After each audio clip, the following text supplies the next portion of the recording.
मंदिर आणि बीचेस म्हणजेच कोकण आणि आंबोली म्हटलं की नुसता धागडधिंगाणा, वॉटरफॉल आणि दारू मस्ती. पण आपली आंबोली बायोडायव्हर्सिटीचा हॉटस्पॉट आहे. अक्षरशः बायोडायव्हर्सिटीची खाण आहे आणि हीच आपली खरी संपत्ती आहे. पण हे रिअलायझेशन प्रत्येकाला होत नाही. आंबोली वॉटरफॉल स्पॉट्स आणि इथल्या क्लायमेट फॉगसाठी फेमस आहेच.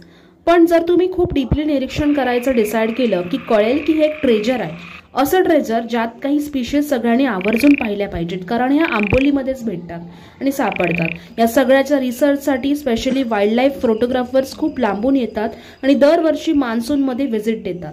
यामध्ये तुम्हाला वेगवेगळ्या प्रकारचे स्पीशीज जसे की ग्रीन वाईन स्नेक, मलबार पीट फायबर, फ्रॉग कॉलिंग बघायला मिळतं, tadpole, cricket frog, Amboli toad, Amboli bush frog, Bombay bush frog, Malabar gliding frog असे एक ना अनेक ॲम्फिबियन्स तुम्हाला पाहायला मिळतात. पण या सगळ्याचा स्वतः एक्सपिरियन्स करणं खूप घातक ठरू शकतं आणि म्हणून आपण नेहमी नॅचरलिस्ट थ्रू एक्सपिरियन्स करणं गरजेचं आहे.